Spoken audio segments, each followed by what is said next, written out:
Okay, guys, we are back with the Beatrice prophecy, and we are at chapter 7. In these moments when she was awake, she remembered, and she did not want to remember. She thought that if she remembered, she might die, and she had made the decision to live. So she climbed willfully out of the clutches of the fever and left everything behind her: her brothers, the tutor, the seahorse, and whatever it was that had happened when the seahorse had last hit the floor. She gave those memories to the fever. She offered the forgetting as a gift, as a way out, a way to survive.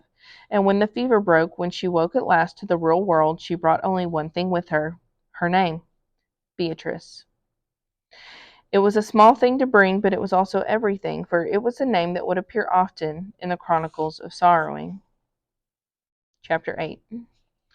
When she saw What she saw when she woke was sunlight streaming through one small window that was up very high. She was in a narrow room on a mattress of straw. A goat was beside her, and outside the window was a bird calling, singing two high, sweet notes over and over again. She lay and listened to the bird sing. She allowed herself to think that the bird was searching for her, singing her name. Beatrice, Beatrice, Beatrice. Listen, she said to the goat. The bird sings my name. Beatrice is my name, and the bird sings it, does it not? The goat stared at her from golden, light-filled eyes. Beatrice, said Beatrice.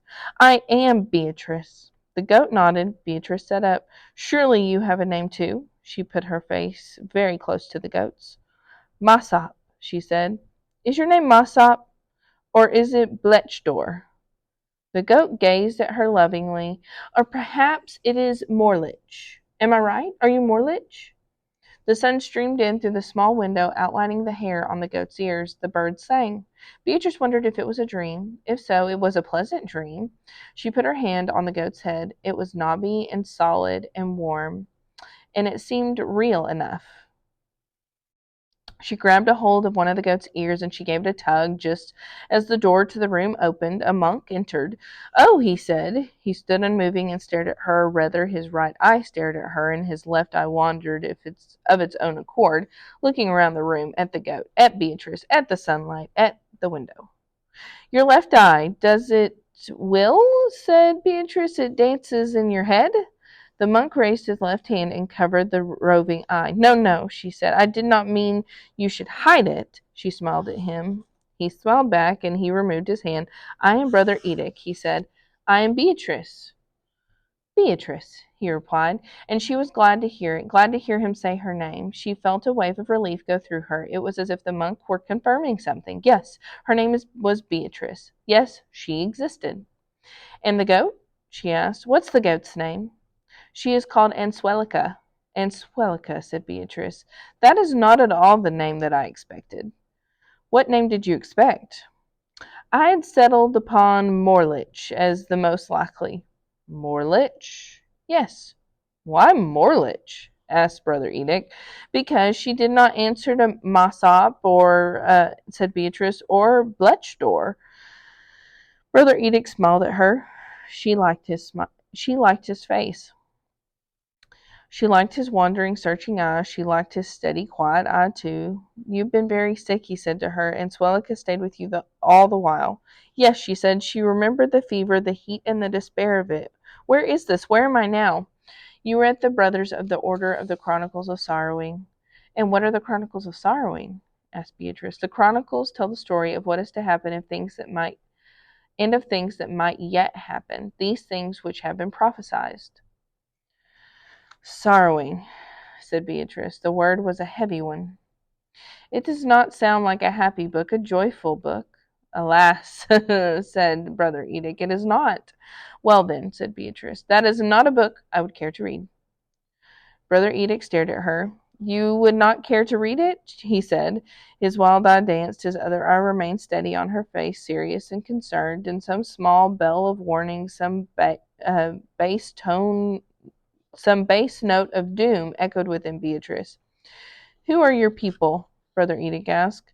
They will want to know that you are alive. They will want you home. And here, whatever brightness Beatrice had felt disappeared. Who were her people? Where was her home? She could not say. A great black emptiness suddenly yawned inside of her. It was as if she had been walking down a path and turned to look behind her and found that all the things that should have been there, all the things that had been there, only in a moment, the trees, the bushes, the birds, the path itself had suddenly disappeared. "I'm Beatrice," she said to Brother Edict. "Beatrice." It was all that she could think to say, all that she knew. She started to cry, and Swelka made a goat noise of comfort, and she leaned up against Beatrice, and Beatrice wrapped her arms around the goat's neck and wept. She wept for something she had lost, but could not name. Brother Edict stepped forward. He put his hand on her head. "I am sorrowing," Beatrice thought. "I am with the brothers of the order of the Chronicles of Sorrowing, and I am sorrowing."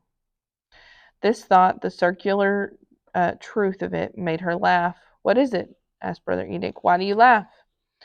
"Will you write of this in the Chronicles?" she asked. "Will you say that a girl named Beatrice, who does not know where she came from or who her people are, held on to a goat and sorrowed?" "Yes," said Brother Edict from above her. "It will be written so. As something that happened," said Beatrice, "or something that is yet to happen. Will I become a prophecy?" "Oh, Beatrice," said Brother Edict.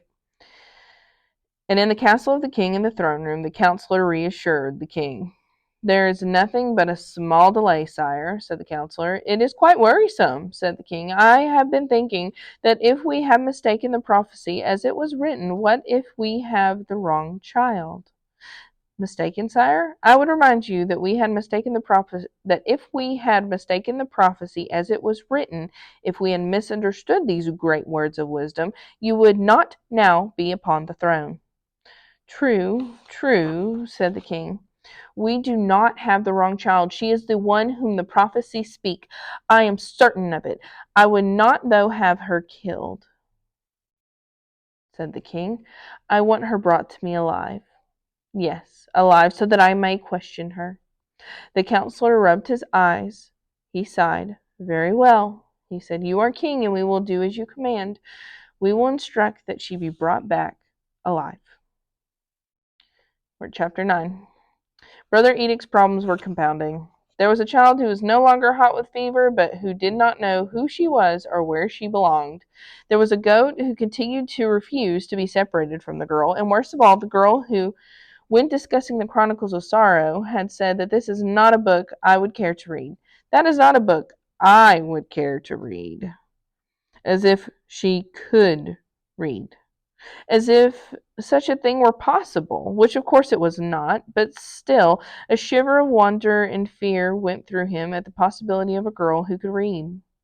Only brothers in service to God could read, and also the tutors and scholars who came and studied the prophecies, and counselors to the king, and the king himself. In the whole of the world, from the great sea that Brother Edict had never laid eyes on but knew existed, to the dark mountains that Brother Edict had heard described, there was only a handful of people who could read. All of them were male, none of them were female. It was against the law to teach a girl to read and a woman to write. It had been so far, it had been so far as long as It had been so for as long as Brother Edict could remember. The Chronicles of Sorrowing did not say that it had ever been otherwise. Surely the child misspoke. He heard her voice again, playful, imperious. He heard her say that that is not a book I would care to read. His heart thumped against his rib cage. No, he did not doubt it. He had not misunderstood. The girl, the child, the girl child could read. And that was chapters 6, 7, and 9.